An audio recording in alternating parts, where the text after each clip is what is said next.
आप सभी के हृदय में विराजमान परमात्मा को मेरी राम राम। कल लोमश ऋषि ने काकभूषणी जी को बताया कि राम का नाम किस किस के सामने नहीं लेना, राम की कथा किस किस को नहीं सुनाने। सामान्यतः प्रचलन में यही कहा गया है ना कि राम का नाम सभी के लिए सुखदायी है।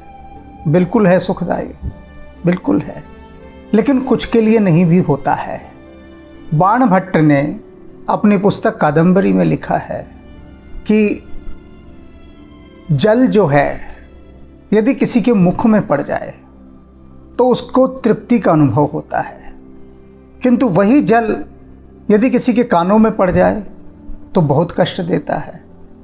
तो वो कहते हैं बाणभट्ट कि जो व्यक्ति शुभ वचन नहीं सुनना चाहते, उनके कानों में शुभ वचन जल की बूंदों के समान जाकर गिरते हैं, उन्हें अपार कष्ट देते हैं। इसी तरह से जो राम नाम के अमृत की बूंदें हैं, ये उन लोगों के कानों में जिनको राम के नाम से एलर्जी है, जो राम के प्रति प्रीति नहीं रखते, उनके कानों में जब ये जल की बूंदें जाती हैं तब उन्हें अपार कष्ट होता है। तो इसलिए उन्होंने इन लोगों को कष्टों से बचाने के लिए काकभूषणी जी से कहा, ये बड़ी गोपनीय बातें हैं। गोपनीय किस लिए कि ऐसे ऐसे रहस्य राम कथा में हैं कि रहस्यों को समझ तो पाता नहीं मनुष्य, क्योंकि समझेगा कौन? बुद्धि। और बुद्धि कैसी है? सांसारिक।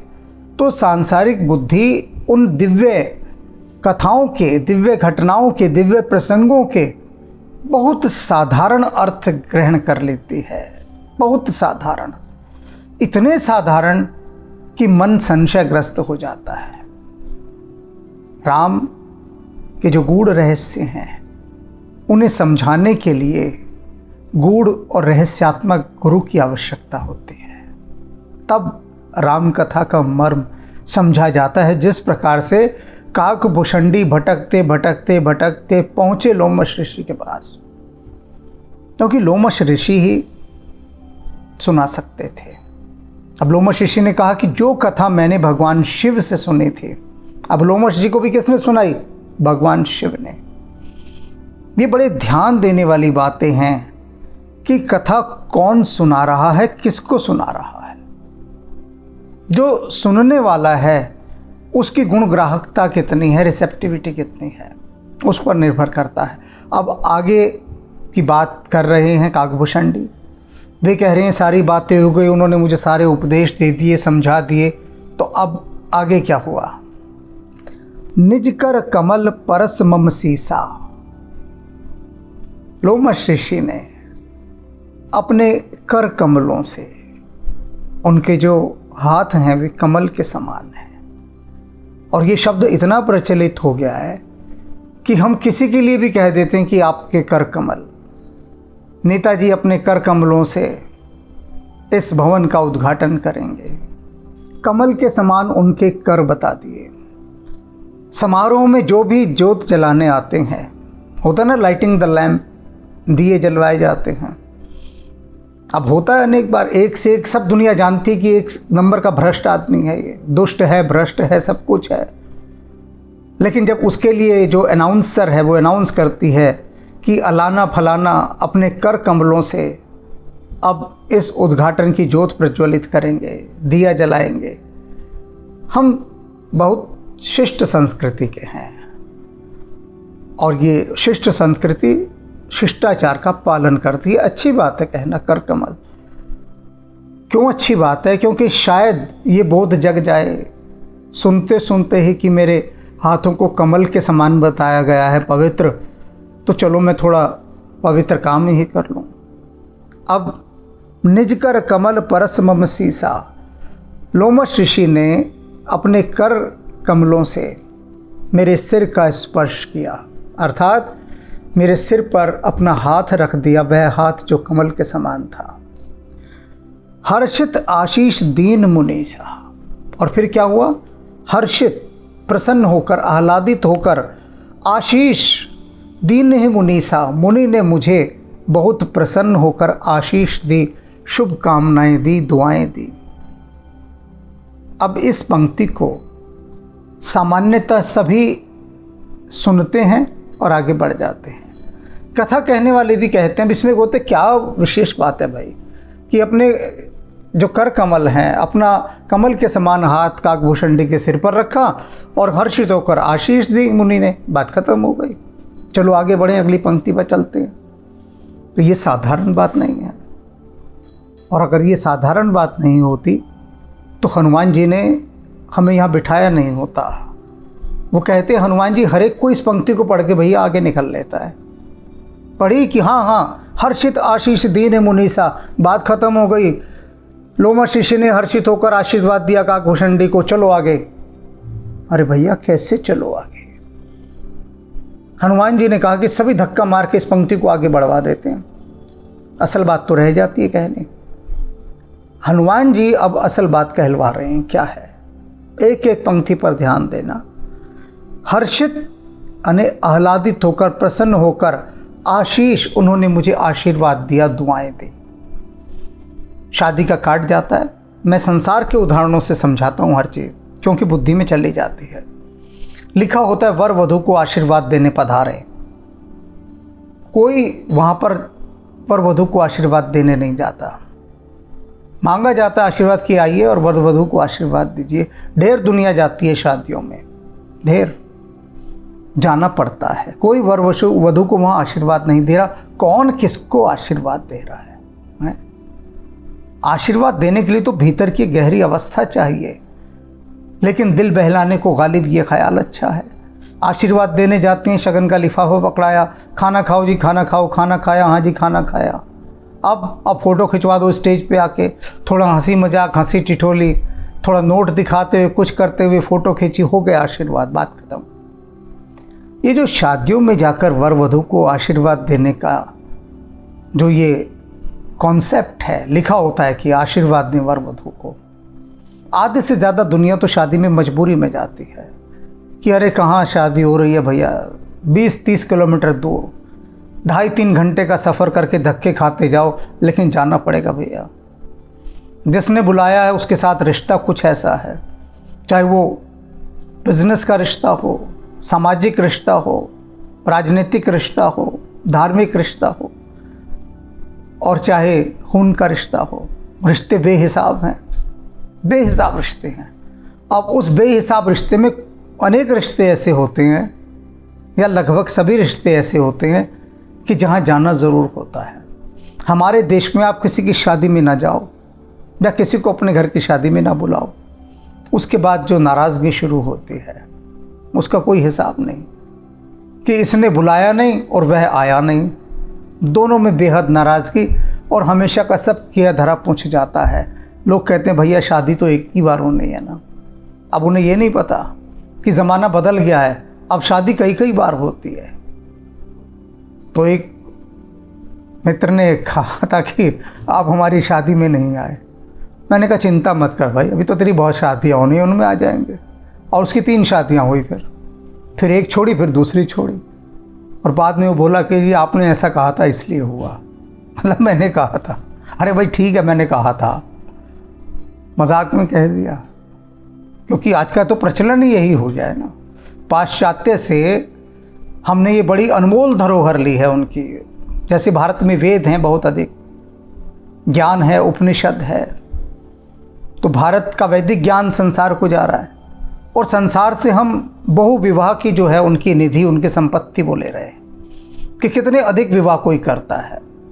तो पाश्चात्य देशों में तो 6-6, 7-7, 8-8 विवाह किए होते हैं लोगों ने।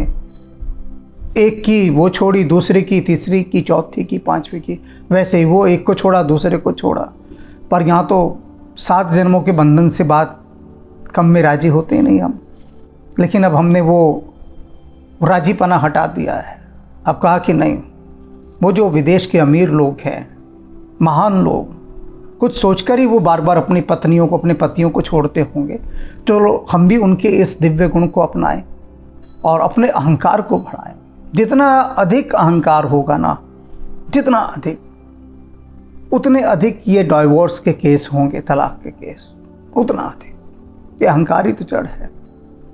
और प्राचीन काल की देखो दादी नानियों को, पता लगा है कि शादी की 75वीं वर्षगांठ मन रही है, कईयों की तो 80 मन रही है, 80 साल हो गए। कि इतने सालों तक ऐसा सामंजस्य कैसे बना रहा कि उन लोगों को वास्तव में वर वधू को जो आशीर्वाद देने की परंपरा वो दिए गए होंगे और संयम रहा होगा। अहंकार एक का तो कम रहा होगा दोनों में से, और दोनों में से एक का भी अहंकार कम हो जाए तो जीवन की यात्रा बड़ी सुखद हो जाती है, कम हो जाए काफ़ी तब। अब यहाँ उसी बात पर हम आते हैं, आशीष वाली बात पर। हर्षित आशीष दीन है मुनीषा, मुनि ने मुझे हर्षित होकर आशीर्वाद दिया। पहले तो स्पर्श, कि अपना हाथ मेरे सिर पर रखा। वो जो कमल के समान हाथ था वो अपने सिर रखा, तो रखते ही क्या हुआ, डिवाइस कनेक्ट हो गई। आप मोबाइल चार्ज करते हैं तो कैसे करते हैं, चार्जर लगाते हैं और उसकी डिवाइस को मोबाइल में लगा देते हैं। कंप्यूटर में पेन ड्राइव लगाते हैं तो वो एक डिवाइस है ना, उससे अटैच कर देते हैं। तो very first is attachment. Attachment शब्द को समझना, अटैचमेंट माने जुड़ाव। माँ का बच्चे से बड़ा अटैचमेंट होता है। ये जो अटैचमेंट शब्द दिया है ना, हम यूं ही बोल जाते हैं, बड़ा गहरा है। उसमें लिखा होता है ना अटैचमेंट्स, जुड़ाव, लगाव। तो जब ये मुनि की अटैचमेंट हो गई, उनका हाथ काकभूषणी के सिर पर आ गया तो डिवाइस कनेक्ट हो गई। आप समझ रहे हैं पंक्तियों का महत्व कितना बड़ा है। तो सबसे पहले तो उनका स्पर्श, परस मम शीसा, मेरे सिर पर मुनि का स्पर्श हुआ। Device connect now and the next step. अब अगला चरण क्या है, डिवाइस तो कनेक्ट हो गई, तो अब डाउनलोड करना है सामान को। तो डाउनलोड क्या है, आशीर्वाद। हर्षित, कैसे, हर्षित होकर, आह्लादित होकर। आशीर्वाद वही फलीभूत होता है जो हृदय की गहराइयों से दिया जाए, आनंदित होकर, आह्लादित होकर। ये जो वर वधू को ढेरों लोग आ रहे हैं आशीर्वाद देने, all the best, happy life, nice life, इस तरह की बातें हवाई कह के, जिसके ना शब्दों में बल ना भावों में बल, बस कहने के लिए कहना है, दे दी आशीष, बात खत्म हो गई। ये कोई आशीष थोड़ी ना होती। अब आशीर्वाद क्या होता है मैं बताता हूँ क्या होता है। अभी उदाहरण बताया ना मैंने, एक तो शादियों का लोग देते हैं आशीर्वाद, ब्लेसिंग्स, और एक और उदाहरण बताता हूँ और अपने जीवन से। मैं 10वीं कक्षा में था और रविवार के दिन छुट्टी होती है, तो एक डॉक्टर के क्लिनिक पर मैं सफाई का काम करने जाता था। उस दिन उसका कंपाउंडर छुट्टी पर होता था और प्रत्येक रविवार में कहीं ना कहीं कुछ न कुछ काम करता था। जैसे मैंने बताया कि हम गरीब घर से, बहुत गरीबी थी, बहुत गरीबी, और उस गरीबी के बीच में जेब खर्च तो हम सोच ही नहीं सकते थे कि कहीं से मिलेगा। तो यही छोटे मोटे मैं काम कर लिया करता था। जो खेलने का समय था उसको मैं कहीं ना कहीं किसी के यहाँ कोई मजदूरी इत्यादि करके जो थोड़ा बहुत मिलता था उसको मैं अपने खाने पीने पे खर्च करता था, क्योंकि मुझे व्यंजनों की बड़ी प्यास थी। ये चाट पकौड़ी, ये सब चीज़ें बड़ा मन रहता था उनमें, और पैसा होता नहीं था। जेब खर्च क्या होता है ये हम जानते ही नहीं थे बिल्कुल भी। बस एक पता था, रोटी घर से मिल जाए बस बात ख़त्म है। तो वो डॉक्टर की दुकान पर मैं कंपाउंडर के हेल्पर की तरह काम करता था। मुझे कंपाउंडरी आती थोड़ी ना थी, लेकिन उस डॉक्टर ने कहा भाई मेरा कंपाउंडर छुट्टी पर होता है तो तुम देख लो, तुम्हें ठीक लगता है। तो मैंने मान लिया। अब वहाँ जाके मुझे सारी क्लिनिक की सफाई करनी, और सफाई करने के बाद दवाइयाँ वगैरह जो थी उनको समझना कि वो जो बताएंगे उस हिसाब से देनी, ये मेरा काम था बस एक दिन का। और रविवार को 11 बजे से 2 बजे तक वो डॉक्टर अपना क्लिनिक खोलते थे। सामान्यतः तो सभी बंद रखते हैं, पर उन्होंने रखा हुआ था क्योंकि नीचे क्लिनिक था, ऊपर घर था। अब मुझे अपने घर से निकलना होता था कोई 10 बजे के आसपास, क्योंकि क्लिनिक खोलना है 11 बजे। तो पहले पहुंच के 15 मिनट में मैं वहाँ पहुँच जाता था। पौन घंटे में सारा क्लिनिक चमका के साफ़ करके और अपना तैयार। अब मैं घर से चला अब थोड़ी दूर गया हूँगा, 11 बजे गर्मियों के दिन, और 11 बजे गर्मी के दिन में जो हाल होता है बुरा, वो सभी जानते हैं। दिल्ली के अंदर तो और भी बुरा हाल होता है, क्योंकि दिल्ली उस रेखा के ऊपर है, उस भूमध्य रेखा के ऊपर है कि जहाँ पर सबसे अधिक गर्मी, सूरज सबसे अधिक तेज होता है। अब 11 बजे सूरज सर चढ़ने को और बेहद गर्मी, और तब मैंने साइकिल चलानी सीखी थी, बहुत सीखी। करंची टाइप में साइकिल चलाता। करंची कहते हैं कि गद्दी पे ना बैठकर सीट पर पैर को डंडे के नीचे से घुसा के तब साइकिल चलाओ। डर बड़ा लगता था कि गिर ना जाएं, अभी सीखी है साइकिल चलानी, और खुशी भी थी कि साइकिल आई। अब साइकिल लेके चले हैं, बेहद गर्मी, पसीने पसीने। तो मैंने देखा एक बुढ़िया मुझे हाथ से इशारा कर रही है रुकने का, काफ़ी वृद्ध महिला, और जिस ढंग से इशारा कर रही थी उस ढंग से पता लग रहा था कि बहुत दुखियारी है और उसे बहुत सहायता की आवश्यकता है। मैं रुका और पूछा राम राम की बात की, कहो ताई जी, क्या मैं आपकी सहायता कर सकता हूँ? आज से 40 साल पहले तक सभी महिलाओं को या तो चाची कहते थे या ताई कहते थे, देख लेते थे उम्र के हिसाब से। अगर बहुत बड़ी है अपनी माँ से भी तो ताई जी कह देते थे, और लगता है अपनी माँ से छोटी है तो चाची। तो चाची और ताई कहने का प्रचलन था। अब जो प्रचलन है वो सिर्फ आंटी कहने का है। सभी को, अपने रिश्तेदार, सगी ताई हो चाची हो, उसको भी आंटी कहने का। तो ये जो बहुत बड़ी चीज़ खोई है ना हमारे भारतीय संस्कृति थे, वो रिश्तों का संबोधन खो गया है, पुकारने का ढंग। तो अब मैंने कहा हाँ ताई जी कहो क्या समस्या है? तो उन्होंने हरियाणवी में कहा कि बेटा मुझे स्टेशन तक जाना है, और यहाँ से स्टेशन की कौन सी बस होगी मुझे नहीं पता, तुम बताओ। अब मैंने कहा यहाँ से आप स्टेशन जाएंगी, 2 आपको बस बदलनी पड़ेगी, 2 बस। और उनको जाना था बादली स्टेशन, और बादली से आगे कहीं पानीपत वगैरह जाना था। तो मैंने कहा यहाँ से तो 2 बस बदले बिना, और बस इतनी आसानी से मिलेगी भी नहीं। मैंने कहा मैं स्टैंड पर आपको छोड़ देता हूँ, आप बैठिए। अब मैंने बिठाया उनको पहली बार, डरते डरते वो बैठी बड़ी मुश्किल से। बस स्टैंड पर लाकर मैंने उतारा, और मैंने कहा यहाँ पर वो बस आएगी तो उस बस से आप आगे उतरिएगा बाईपास से फिर दूसरी बस लेनी पड़ेगी। तो उसने मुझसे पूछा मुझे पता कैसे लगेगा कि कौन सी बस कहाँ जाती है? मैंने कहा लो। और स्टैंड पर भी देखा 2-3 आदमी खड़े थे। अब सोचा कि किसी को कहूँ कि भैया इनको बता देना कि जब बाईपास तक की बस आए। अब सवाल ये है कि बसें इतनी भरी हुई, मैं तो जानता था, मैं उस रूट पर बहुत गया हूँ, कि जो बस आएगी वो ऐसी आएगी कि उसमें पैर रखने की जगह नहीं होगी, और स्टैंड से बहुत आगे रुकेगी या पीछे, तो ये बैठेगी कैसे? इसकी तो बैठने की व्यवस्था ऐसी हो तो बात बने कि गाड़ी रुकी हो, कोई सहारा दे, दरवाज़ा खोले, आराम से ऊपर चढ़ाए। पर इस बदहवास ज़िंदगी में किसके पास इतनी फुर्सत है? किसी के पास नहीं, न सरकार के पास न प्रजा के पास, किसी के पास फुर्सत नहीं, क्योंकि बस वाला ही आगे इतना भगा के रोकता था। उस वक्त में यही होता था, सरकारी बस स्टैंड से या तो 20 हाथ आगे रुकेगी या 20 हाथ पीछे रुकेगी, जिससे सवारी चढ़ ना जाए, क्योंकि पहले ही ठुसी हुई बस है। अब मैं सोच में पड़ रहा क्या करूं। उधर मेरा क्लिनिक पर पहुंचने का समय हो रहा है, और इधर इसको स्टेशन जाना है, क्योंकि 1 बजे की रेल आती थी। उसने बताया कि 1 बजे रेल आएगी, मुझे भी पता था, टाइम पैसेंजर गाड़ी का। अब उसको वहाँ तक कैसे पहुँचाया जाए बुढ़िया को?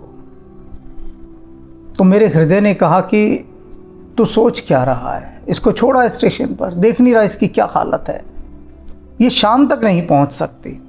और इतनी दयनीय स्थिति में थी वो। और उधर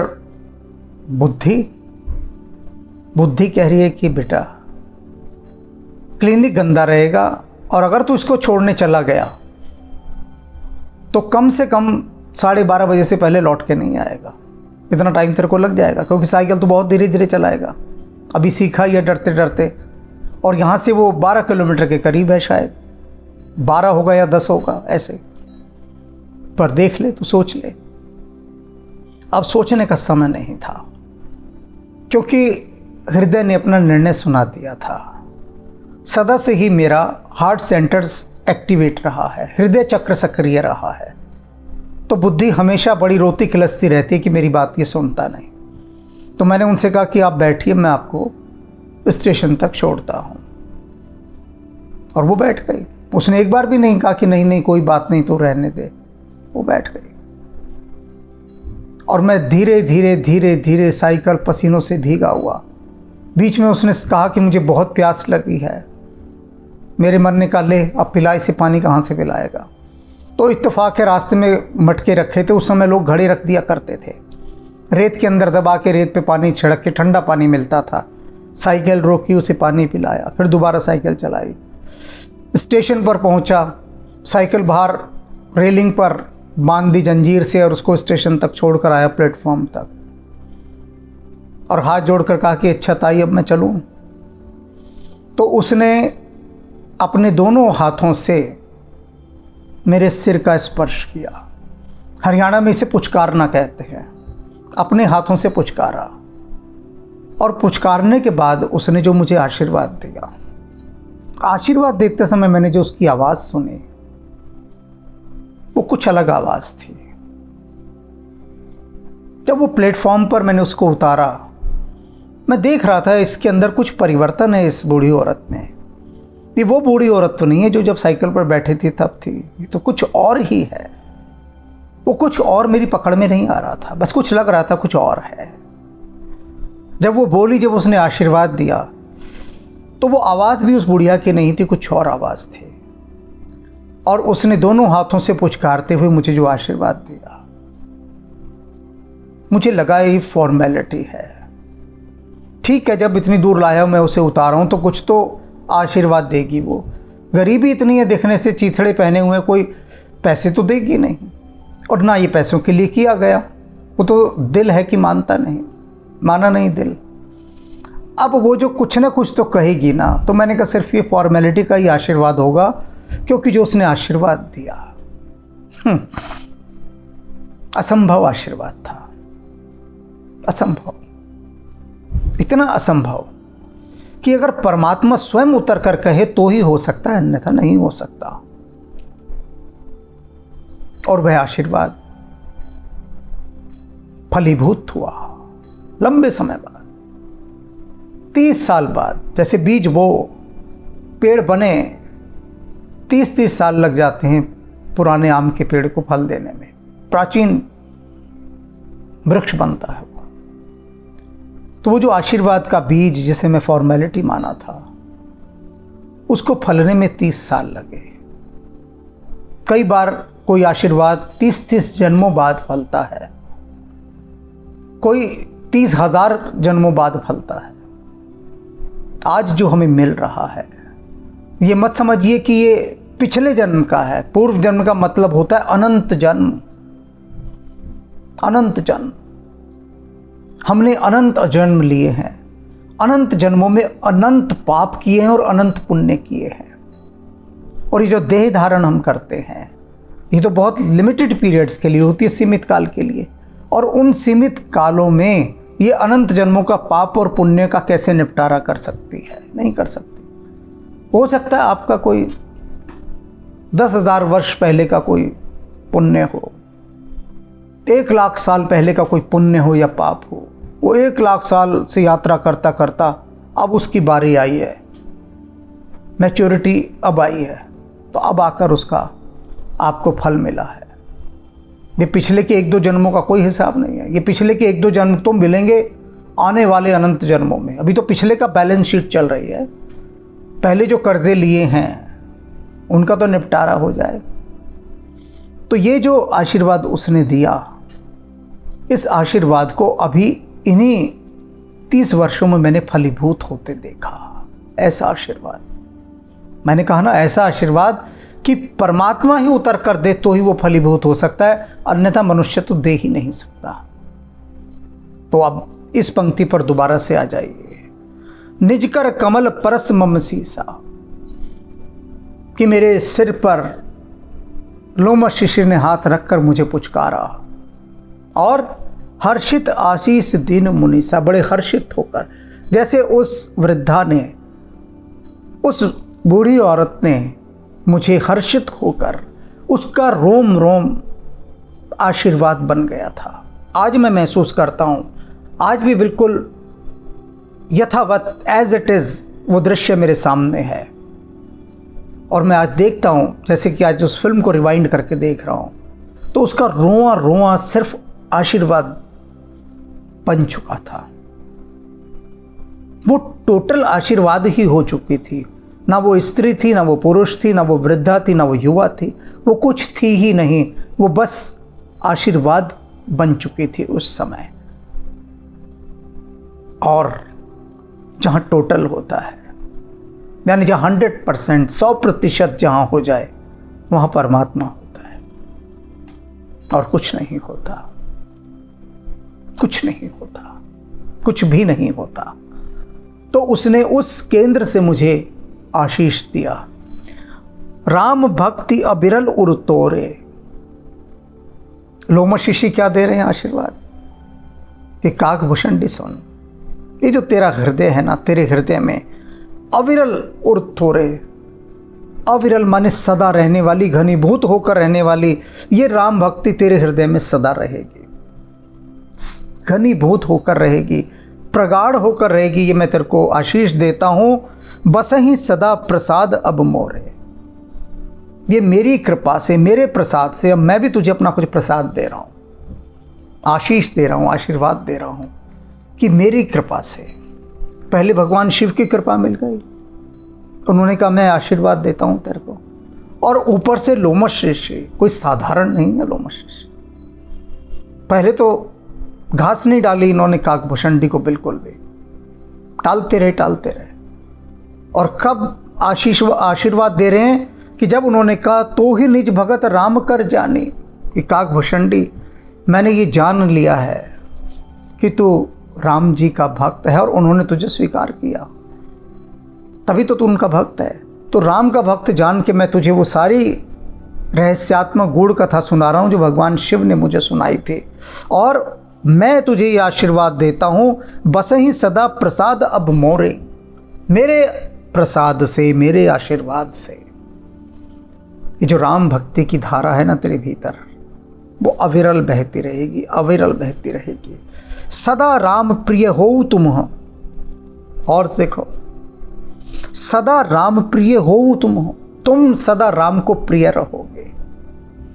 लोग कहते हैं हम तो राम की बड़ी इज्जत करते हैं, राम को बहुत प्यार करते हैं, राम को अपना मानते हैं। बात ठीक है भाई, लेकिन क्या राम भी तुमको अपना मानते हैं, अपना जन? यहाँ बिल्कुल रिवर्स ब्लेसिंग, बैक गियर वाली ब्लेसिंग्स दे रहे हैं, बिल्कुल विपरीत ब्लेसिंग। वो कह रहे हैं कि राम को तो प्रिय हो जाएगा, और जिसे राम पसंद कर लें। बताइए, आप राम को पसंद कर रहे हैं, करते रहिए, बिल्कुल करते रहिए, कोई फर्क नहीं पड़ने वाला।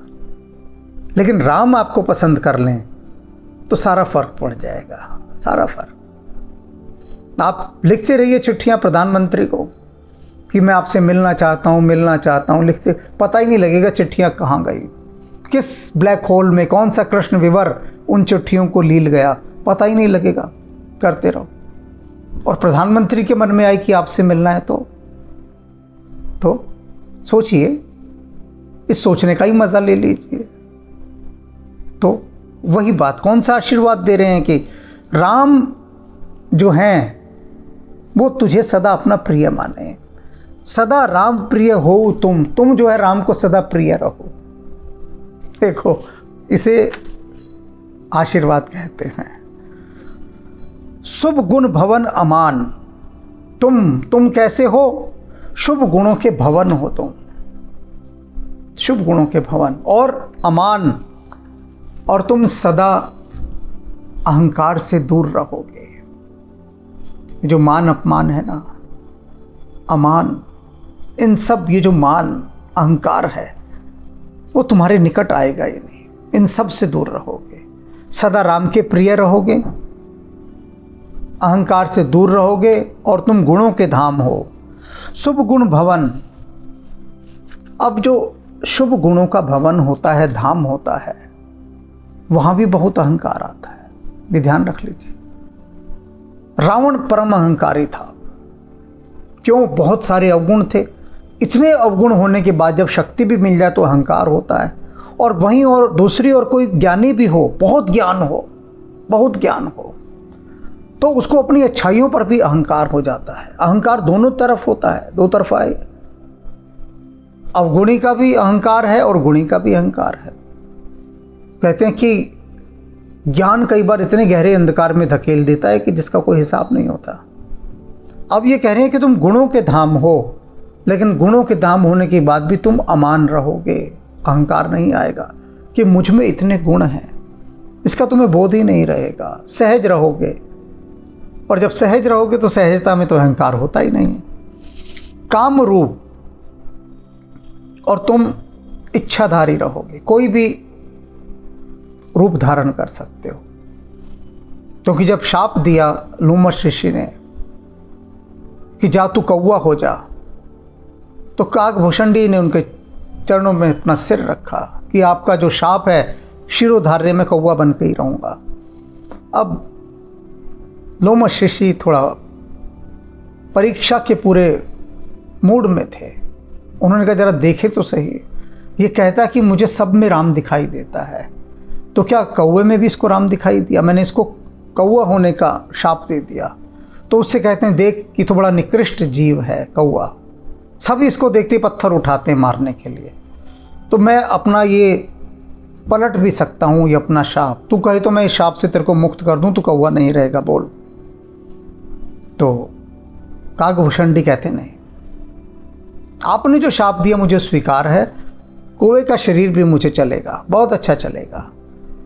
तब लोमश ऋषि ने देखा कि भाई ये तो सच में कण कण में राम में देख रहा है, ये तो कौवे में भी राम को देख रहा है। वरना ये कह सकता था कि ठीक है मुझे देवताओं के समान सुंदर शरीर दे दो, इस शाप से मुक्त करो। उसने मुक्ति तो मांगी ही नहीं शाप से, क्योंकि जब वह कण कण में राम को देख रहा है तो उसने कहा कि ठीक है कौवे में भी राम है, आपने मुझे कहा कि कौवा हो जा, मैं वही होकर रहूँगा। अब इसको कंपनसेट करने के लिए, इसका मुआवजा भरने के लिए लोमश ऋषि क्या कहते हैं कि देख मैं तुझे एक और वरदान दे रहा हूँ। क्या? काम रूप। तू चाहे तो कोई भी रूप धारण कर सकता है, ठीक है, तू कौवे के रूप में रहेगा। कभी तुझे लगता है कि तुझे ये रूप धारण करना चाहिए फॉर द टाइम पीरियड, कुछ समय के लिए, तो तू किसी भी प्रकार का कोई भी रूप धारण कर सकता है, काम रूप, अपनी इच्छा अनुसार। और क्या दे रहे हैं? आशीर्वाद की वर्षा पर वर्षा हो रही है। इच्छा मरण, काम रूप, इच्छा मरण, इच्छा मृत्यु का वरदान। काकभूषणी जब तक तू नहीं चाहेगा कि तेरी मृत्यु हो जाए, यमराज तेरे पास नहीं भटक सकता, आएगा ही नहीं वो। तुझे इच्छा मृत्यु का मैं वरदान देता हूं। जब तू चाहे कि इस देह को छोड़ना है, तेरी इच्छा से छूटेगी, अन्यथा देह तू हमेशा, हर काल में, हर युग में तू लेकर रह सकता है। ये भी दे दिया। ज्ञान विराग निधान, और तू ज्ञान और वैराग्य का अक्षय भंडार। ज्ञान और वैराग्य इन दोनों को समझना है। ये जो कह रहे हैं ना कि ज्ञान और वैराग्य के भंडार हो जाओ, तो ये समझो, बहुत ज़रूरत है इसको समझने की। ये जो वैराग्य शब्द है इसको समझने की, कि ज्ञान और वैराग्य के भंडार हो जाओ। एक व्यक्ति को ज्ञान है, ज्ञान माने विद्या प्राप्त की, उसने बहुत बड़ी बड़ी डिग्रियां ली, और बड़ी डिग्री लेकर वो बहुत अच्छी पोस्ट पर बैठ गया पोस्ट पर। अब पोस्ट पर बैठ गया तो सारा संसार जानता है कि सीट पे कमाई होती है। लोग कहते हैं कि ये कमाई वाली सीट है। अब वहाँ पर वो खूब रिश्वत ले रहा है, भ्रष्टाचार कर रहा है, अरबों खरबों रुपए उसने बेईमानी करके कमा लिए, करोड़ तो कमा ही लिए, कम से कम करोड़ तो आजकल क्लर्क भी कमा लेता है 2 नंबर का करके। बहुत खबरें आती हैं कि छोटा सा क्लर्क था और इतना पैसा निकला, तो करोड़ तो कुछ रह ही ना गया है तत्काल। तो अब ज्ञान हुआ, ज्ञान से अच्छी सीट मिली, अच्छी कुर्सी मिली, अच्छा पद मिला, अच्छी पोस्ट मिली, अच्छी नौकरी मिली ज्ञान से। अब वैराग्य नहीं आया। वैराग्य क्या नहीं आया कि जो मैं इतना करोड़ों रुपया, अरबों रुपया रिश्वत का ले रहा हूं, इसका करूंगा मैं क्या? जो आदमी करोड़ों अरबों रुपए रिश्वत ले रहा है, इसका मतलब वो कितनी अच्छी पोस्ट पर होगा। उस पोस्ट पर सरकार ने उसको पूरे ऐशो आराम दे दी। कितने मंत्रियों के बारे में समाचार आता है कि इनके पास अरबों खरबों रुपए रिश्वत के मिले या इन्होंने कमाए हैं। अब कोई पूछे, किस एक सरकार हमारी, ये भारत सरकार, अपने मंत्री को राजा की तरह रखती है। मंत्री क्या, पार्षद से लेकर और मंत्री तक, विधायक और बीच में जितने भी चेन आती है, सभी को भारत सरकार राजा की तरह रखती है। राजा की तरह अच्छा वेतन देती है, सारी सुविधाएं मुफ्त देती है, सब कुछ क्यों देती है? कि तुम संसार के बाकी सब दुख तकलीफों को भूलकर केवल प्रजा की सेवा में लग जाओ। ये इतने ऐशो आराम का जीवन जो अपने कर्मचारियों को और अपने सत्ताधारी राजनेताओं को, मंत्रियों को इत्यादि सबको भारत सरकार देती है। क्यों देती है? कि तुम्हें ना अपने परिवार की चिंता करनी, ना अपनी चिंता करनी, बस प्रजा की सेवा में लग जाओ। तो अगर वैराग्य हो किसी व्यक्ति के भीतर, तो वो क्या सोचेगा कि मैंने ये अरबों खरबों रुपए जो बेईमानी के कमाए, किसके लिए कमाए? वो पहले ही सोच लेगा। अगर कोई उसे कहता है कि तू रिश्वत ले ले, तो वो सोचेगा मैं क्या करूंगा, सरकार ने सब कुछ दिया हो, सब कुछ है, अच्छा भला सब चल रहा है, तो अपनी आत्मा को क्यों दूषित करो? कबीर साहब कहते ना, ज्यों की त्यों धर दीनी चदरिया, ये जो तूने मुझे चादर दी थी, देख ले मैंने उसे मैला नहीं किया। ज्यों की त्यों, एज इट इज, जैसे दी थी ऐसे ही लौटा रहा हूं, इतना सा दाग नहीं लगने दिया मैंने, इतना सा भी दाग। तो अगर वैराग्य आ जाए तो जो ज्ञानी लोग हैं वो यही सोचेंगे कि बेईमानी का पैसा कमाकर हम करेंगे क्या? क्या करेंगे? साथ तो ले नहीं जाएंगे। रही सुख सुविधाओं की बात, तो वो सरकार ने काफ़ी दी है। तो ये कह रहे हैं कि काकभूषणी, तो ज्ञान और वैराग्य है, ये दोनों एक साथ हो जाए, ये मेरा आशीर्वाद है। कितनी सारी आशीषें दी हैं, इतनी सारी, क्या इनमें से हमने कभी एक भी पाई है? राम का नाम लेकर सोचना, क्योंकि पाएंगे तभी जब हम लोमश ऋषि या भगवान शिव जैसे किसी दिव्य तल पर जाकर किसी दिव्यात्मा से ये आशीर्वाद प्राप्त करेंगे। और दिव्यात्मा ये नहीं, कहीं मैंने दिखाया ना कि वो साधारण सी बुढ़िया, उस क्षण में उसका पूरा अस्तित्व आशीर्वाद का पुंजीभूत रूप बन गया था। वो स्वयं तो थी नहीं वहां पर। आज मैं देखता हूं कि उस समय वो बीच में से सब कुछ उसका हट चुका था और केवल वो आशीर्वाद होकर रह गई थी। वो पूर्ण रूप से एक आशीर्वाद ही बन चुकी थी। वो कहीं से भी, किसी भी जगह से बरस सकता है। राम इस ब्रह्मांड के किसी भी अणु परमाणु को डिवाइस की तरह इस्तेमाल कर सकते हैं और कर रहे हैं। कौन सी चीज़ कब आपके लिए डिवाइन डिवाइस बन जाए, कुछ नहीं कहा जा सकता। बस उसके टोटल, उसके पूर्ण, उसके 100%, 100% होने की बात है। जहाँ जो 100% हो गया, वहाँ नैया पार। तो आज दो चीज़ें बड़ी ग्रहण करना, कि आशीर्वाद लेना और वैराग्य का भीतर होना। अहंकार की बात मैं नहीं करूँगा, उससे तो सब परिचित हैं, सबको पता है अहंकार। क्योंकि अहंकार सबके भीतर एक सागर के समान दहाड़े मारता हुआ, चिंघाड़ता हुआ, गर्जना करता हुआ लहरा रहा है अहंकार। लेकिन वैराग्य का बोध होना बाकी है। बस उसका बोध हो जाए तो फिर ये लोमश ऋषि ने जो काकभूषणी को आशीर्वाद दिया, वह भी समझ में आ जाएगा अभी बहुत सारी गूढ़ बातें आगे बाकी हैं और आप पहले इन बातों को आत्मसात कीजिए। राम राम।